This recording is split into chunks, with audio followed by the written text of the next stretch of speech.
Hi friends, मैं आमा माहेश्वरी आज आपके सामने एक कहानी लेके आ रही हूँ। उस कहानी का टाइटल है कहाँ से लाऊं वो लफ्ज। शाम का वक्त था। राधिका राहुल के आने का इंतजार कर रही थी कि तभी बड़ी तेज आंधी तूफान आने लगती है। राधिका खिड़की दरवाजे बंद करने के लिए जाती है। इतनी तेज में तेज बारिश शुरू हो जाती है। अब बारिश में चाय व पकौड़े का आनंद ही अलग होता है। यह सोचकर वह किचन में जाती है और फटाफट एक कप चाय बनाती है।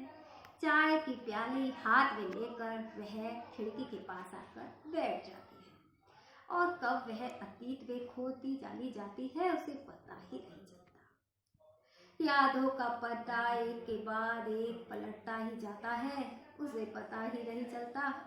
और उसे याद आता है कि वो भी कहते थे जब वो कॉलेज में फॉर्म भरने के लिए गई हुई थी, वहाँ उसकी मुलाकात रीना से हो जाती है। रीना सुंदरता की धनी होती है। बातों ही बातों में उसे पता चलता है कि रीना उसके घर के पास कुछ दूर पर रहती है। और ये दिनों की बात है कि उसकी बहन का रिश्ता पक्का हो जाता है, जो कि राधिका गरीब परिवार से होती है और उसके पास गिरे चुरे कपड़े होते हैं। अब समस्या कपड़ों की आती है। तभी उसे अपनी फ्रेंड रीना की याद आती है।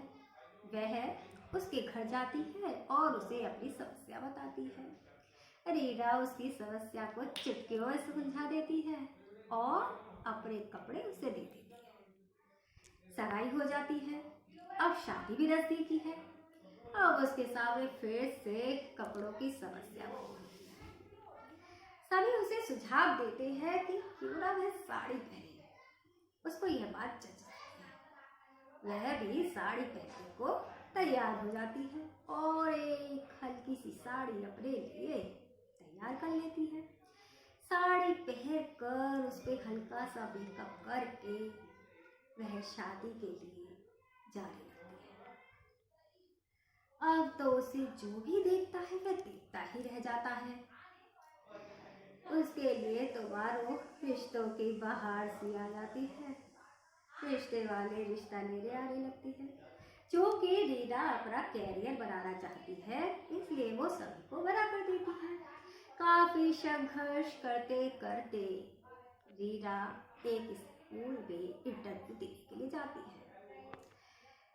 वहाँ काफी टीचरों के बीच में वह एक अकेली टीचर सैर करती है और एक दिन ड्यूटी करके जब वो घर आ रही होती है तो देखती है कि घर में खुशी का माहौल छाया हुआ होता है।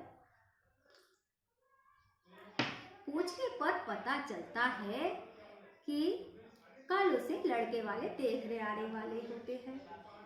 अब तो उसके चेहरे पर एक चिंता की लकीर उभरती है कि उसकी जिंदगी का इतना बड़ा फैसला बिना उससे पूछे लिया जा रहा है। लेकिन ये उसके संस्कार ही तो थे जो उसे पूछने पर मना कर देते हैं। अब उसका शांत वर शांत हो जाता है और हजारों किलो की उड़ान भरता हुआ उसका वर एक तूफान का रूप धारण कर लेता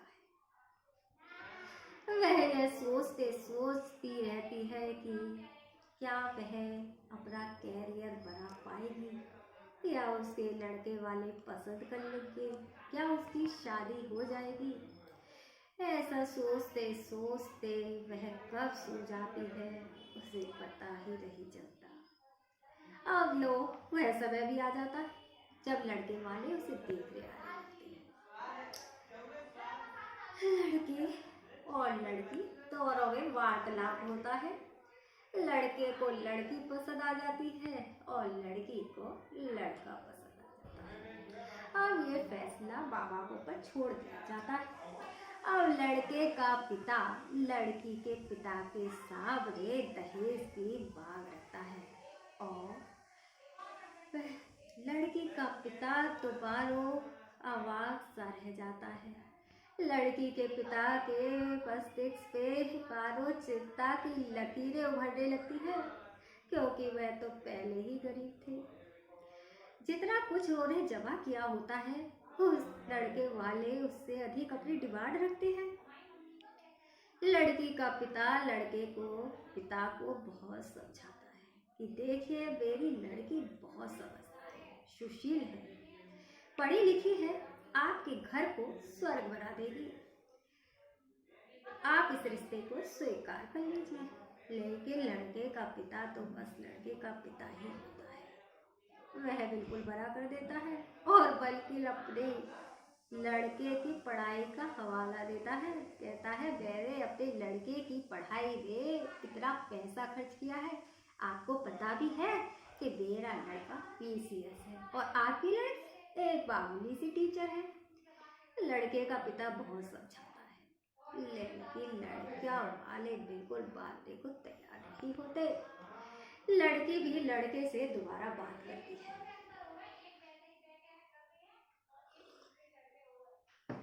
और उसे बहुत समझाती है। वह उसे बताती है कि वह उसकी एक अच्छी जीवन साथी बनेगी, वह उसके सुख दुख में उसका साथ देगी। लेकिन लड़का बातें को तैयार नहीं होता और उसे जलील और अपमानित कर देता है। वह उसे बताता है कि तुम्हें पता है कि मैंने अपनी पढ़ाई में कितना पैसा खर्च किया है, मुझे तो तुमसे भी सुंदर और पढ़ी लिखी लड़की मिल जाएगी। और लड़के वाले उन्हें अपमानित और जलील करके चले जाते हैं। क्या होता है, लड़की का पिता चिंता में रहने लगता है। उधर लड़की अपनी पढ़ाई जाहिर करती है। समय किसी के लिए नहीं ठहरता, समय गुजरता जाता है। एक दिन लड़का ऑफिस जाता है, उसके हाथ में फाइल होती है। जैसे ही वो डोर खोलता है उसके पैरों तले चाबी निकल जाती है साहब, और वह अवाक सा फटी फटी आंखों से देखता रह जाता है। फाइल उसके हाथों से गिर जाती है और उसकी कदरा तो साहब जब टूटती है जब सामने बैठी उसे आवाज लगाती है, चलिए आपका नंबर है, आपको वह बुला रही है, चलिए आपको वह बुला रही है। अब बड़े धीरे धीरे हाथों से वह फाइल को उसे पकड़ाता है, बैग सिग्नेचर कर देती है। जाते जाते वह उससे रिक्वेस्ट करता है कि प्लीज 1 मिनट में उससे बात करें। लड़की बात करती है। लड़का उसके सामने फिर से शादी का प्रस्ताव रखता है। लड़की हैरान सी खड़ी रह जाती है, उसके चेहरे पर शिकन सी होती है और बस उसके मुंह से यही शब्द निकलते हैं, कहाँ से लाऊं वो लफ्ज़, और वह मना करके चली जाती है। अब भाई लड़का, उसकी तो रातों की नींद खराब हो जाती है। वह अगले दिन अपने पिता को लड़की के पिता के घर भेजता है। लड़की का पिता बताता है कि उसने तो अपनी बेटी की शादी 1 साल पहले ही कर दी, अब तो उसके पास एक छोटी बेटी भी है और इस सब के पीछे उसके पति का ही हाथ है।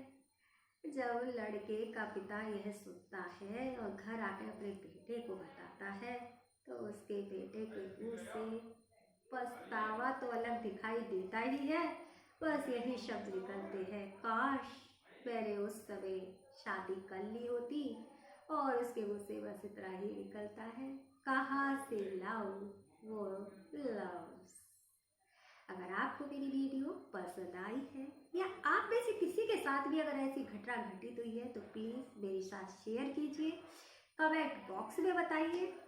धन्यवाद। और इस वीडियो को लाइक कीजिए, शेयर कीजिए, चैनल को सब्सक्राइब कीजिए और बेल आइकन को प्रेस कीजिए। और मिलते हैं अगली वीडियो के साथ। धन्यवाद, बाय।